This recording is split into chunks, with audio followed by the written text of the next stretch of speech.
প্রতিটা সৎ কাজের পিছনে আছে সৎ উদ্দেশ্য। আমি মনে করি একজন গৃহিণী, একজন মা অথবা একজন নারী, তার ঘর যেমনই হোক, হতে পারে সেটা গুদাম অথবা হতে পারে সেটা বড় বিল্ডিং কিংবা দালান কোঠা, সেই সংসারটাকে নিজে ভালোবেসে সন্তানদের প্রতি, স্বামীর প্রতি, সংসারের প্রতি খুঁটিনাটি সমস্ত দায়িত্ব পালন করে রেখে যদি বিশ্বস্ততার সাথে তার সংসারের সব কিছু ঠিকঠাক পরিপাটি নিখুঁত করেন, আমি মনে করি সেটা ফুঁসের ঘর হোক অথবা কুঠের ঘর হোক অথবা কুটির হোক কিংবা টিনের ছাউনি অথবা বেড়া কিংবা ফুলেরও হতে পারে মাটি অথবা হতে পারে দালান কোঠা, সৎ অথবা নেক উদ্দেশ্য নিয়ে আপনি আপনার সংসারের সকল ফ্যামিলি মেম্বারের খুঁটিনাটি চাহিদা মিটিয়ে আপনি আপনার সংসারটাকে চাইলে নিজের মতো করে সংসারটাকে আপনি সুখের স্বর্গে পরিণত করতে পারেন। আসসালামু আলাইকুম, welcome back to my new another blog video. যেহেতু আমার এটি একটি লাইফস্টাইল ব্লগ চ্যানেল, তাই আমি সংসার নিয়ে আর আমার লাইফস্টাইলগুলি ছোটোখাটো আমার সাংসারিক কাজকর্ম যতটুকু আমার এক্সপিরিয়েন্স ঠিক তা থেকে আপনাদের সাথে শেয়ার করাই হচ্ছে একটি লাইফস্টাইল অথবা একটি ব্লগ চ্যানেলের প্রথম এবং প্রধান বৈশিষ্ট্য। আমিও তার কোনো ব্যতিক্রম না, তাই আরও একটি ছোট্ট ভিডিও দেখার ওয়েলকাম জানাচ্ছি। আজকের ভিডিও আশা করি আপনাদের কাছে ভালো লাগবে। যদি আমার বলাতে অথবা ভুল ত্রুটি কোনো কিছু আসে অবশ্যই ক্ষমা সুন্দর দৃষ্টিতে দেখবেন। আজকের ভিডিওটা আমি মাগরিবের কিছু সময় আগে এবং পরে থেকে সন্ধ্যে 6টা থেকে শুরু করে মোটামুটি রাত 10:30টার মধ্যে সংসারের সমস্ত কাজকর্ম, কোথাও বেড়াতে যাব তাহলে আমি কিভাবে করব, আমার সাথে হয়তো বা আমার হাজব্যান্ড অথবা আমার ছেলেরা 2জন থেকে 1জন গেল, হয়তো বা 3জন গেলাম, 4জন থেকে 1জন বাসায় রয়ে গেল। তার জন্য আমি সমস্ত কাজকর্ম যেভাবে করে রাখি, যেহেতু খুব ভোরবেলা আমি বাসা থেকে বের হয়ে যাব, কোথায় যাব, কখন যাব, কী কারণে যাব, সব কিছু ইনশাল্লাহ আগামী ভিডিওতে আপনাদের সাথে শেয়ার করব। যেহেতু আমার সাথে আমার ফ্যামিলি মেম্বার 4জন থেকে আমি আমার ছোট ছেলে বের হব, তাই সেক্ষেত্রে আমার আরও 2জন ফ্যামিলি মেম্বার বাসায় রয়েছে। তারপরে আমি যদি বেড়াতে যাই সারাদিন সেখানে স্টে করি, আর যখন দেখা যাবে সন্ধ্যের পরে কিংবা রাতে আমি ওই জায়গা থেকে আসব, ফিরে এসে দেখব আমার নিজের পরিধানে নতুন কাপড় থেকে শুরু করে অনেক কিছু কিন্তু আমার এক্সট্রা কাজ বের হবে। সাথে আমি যেখানে ঘুরতে ফিরতে বা যেখানেই যাই না কেন সেখান থেকে এসে নিজেও কিন্তু ক্লান্ত হয়ে যাব, আর সেই ক্লান্ত শরীরে এসে আবার যে রান্নাঘরে প্রবেশ করব, নতুন করে রান্না বান্না করব, কাজকর্ম করব, সেটা কিন্তু মোটেও ইচ্ছা করবে না। এই জন্যে আমি সব সময়, এমনকি মার্কেটে যদি যাই তাহলে আমি যে মার্কেটে 2 থেকে 3 ঘন্টা অথবা বেড়াতে গেলে সেখানে 2 থেকে 3 দিন কিংবা 1 দিন যদি স্টে করি, সেক্ষেত্রে আমার সংসারে কাজগুলি কিভাবে করব আমি প্ল্যান মোতাবেক সেই কাজগুলি করে রাখার চেষ্টা করি। এই ভিডিওটা হচ্ছে 2 তারিখের একটি ভিডিও। 2 তারিখ সন্ধ্যের পর থেকেই মানে বৃহস্পতিবারের ভিডিওটা আমি আপনাদের সাথে কন্টিনিউ করছি, যেহেতু পরের দিন থাকবে ফ্রাইডে আর অফ ডে, সেই সাথে ভাড়াটিয়ারা বাসায় থাকবে আর আমি বাসায় থাকবো না। আমার ফ্যামিলি মেম্বার 2জন বাসায় থাকবে, তাদের খাওয়া দাওয়া থেকে শুরু করে ইত্যাদি সব কাজকর্ম আমি আমার মতো করে চেষ্টা করি, যাতে করে আমি বাহির থেকে বেরিয়ে এসে সেক্ষেত্রে এক্সট্রা যে কাজ থাকবে, যেমন অপরিষ্কার কাপড় কাচার মতো কাজ, অনেক হাঁড়ি পাতিল এঁটু কিংবা প্লেট কিংবা দেখা যাবে আমাদের বিছানাপত্র সব কিছু এলোমেলো, নিজে বাহির থেকে ক্লান্ত হয়ে আসবো, সেই সাথে আরও কাজ থাকবে, সেগুলি কিন্তু করতে মোটেও ইচ্ছা করবে না।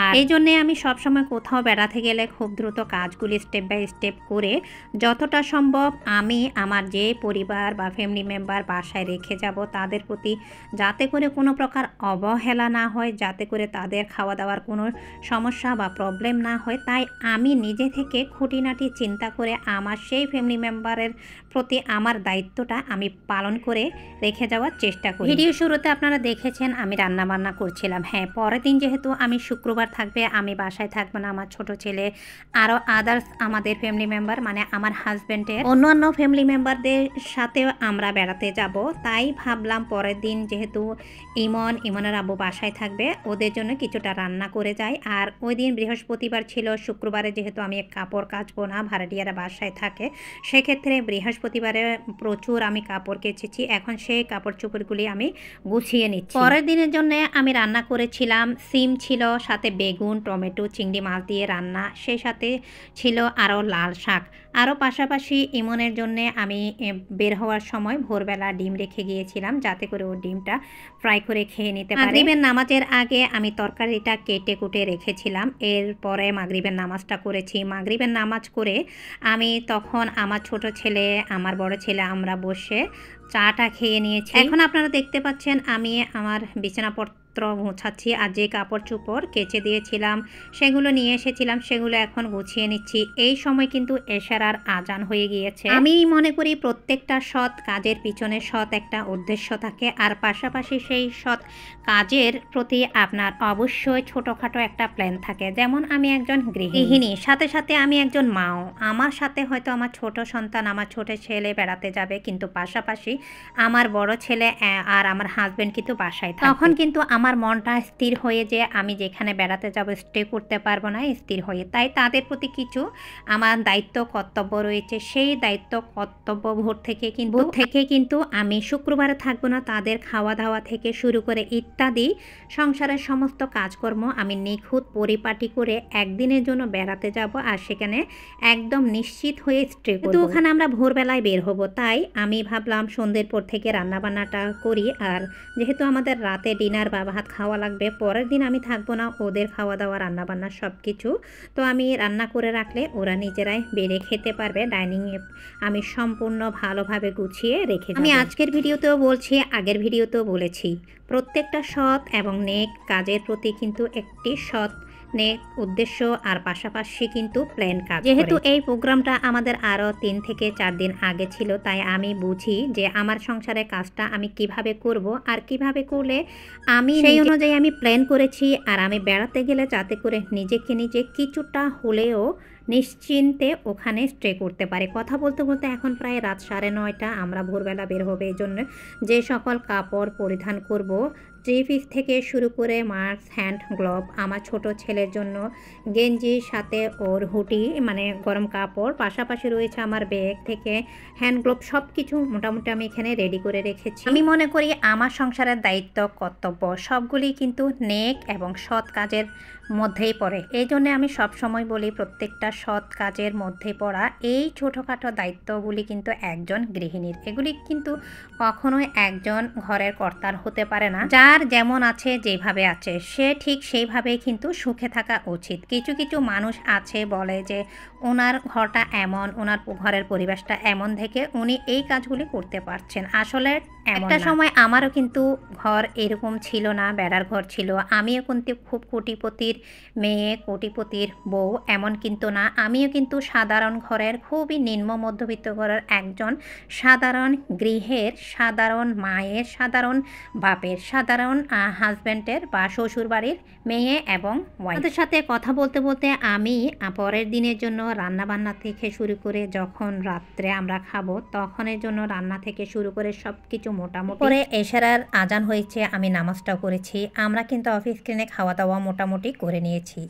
এই 6:30 থেকে 10:30টার মধ্যে আমি শুক্রবারে যত কাজ আলহামদুলিল্লাহ সব কিছু রান্নাবান্না থেকে শুরু করে আমি একজন গৃহিণী মা হাউসওয়াইফ হিসাবে আমার যতটুকু দায়িত্ব আমি যতটুকু পেরেছি আমার ফ্যামিলির জন্য, পরিবারের জন্য আমি করার চেষ্টা করেছি। আলহামদুলিল্লাহ আমি মনে করি এটাও একটি সৎ কাজ। আর এই কাজটাও কিন্তু সততার সাথে নিজের সংসার, স্বামী, সন্তান সবার বিশ্বস্ততা অর্জন করে করতে পারাও কিন্তু একজন গৃহিণীর দায়িত্ব কর্তব্যের মাঝে পড়ে থাকে। যারা নতুন নতুন বোনেরা আর আমার ছেলের বয়সে মেয়েরা বিয়ে হচ্ছে, যাদের বিয়ে হয়েছে 4 বছর বা 5 বছর 6 বছর হয়েছে, আমার ভিডিওগুলি তাদের উদ্দেশ্যে। যদি আমার বলাতে কোনো কিছু ভুল ত্রুটি আসে অবশ্যই ক্ষমা সুন্দর দৃষ্টিতে দেখার সাথে সাথে আমার কমেন্ট বক্সে আমার ভুলটি কি অবশ্যই আপনারা জানানোর চেষ্টা করবেন। বয়সে অভিজ্ঞ, সংসার জীবনে অভিজ্ঞ অনেক বড় বোনেরা রয়েছে গৃহিণী হিসাবে, তাদেরকে কাজ শেখাবো সেই দুঃসাহস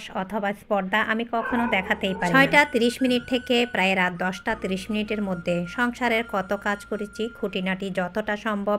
শুক্রবারে যেহেতু থাকবো না, আর কোথায় যাব, কোন জায়গায় যাব, ইনশাআল্লাহ খুব শীঘ্রই সেই সুন্দর ভিডিওটা আপনাদের মাঝে নিয়ে হাজির হব। আজকের ভিডিও এই পর্যন্ত। সবাই ভালো থাকবেন, সুস্থ থাকবেন, নিরাপদে থাকবেন। আসসালামু আলাইকুম।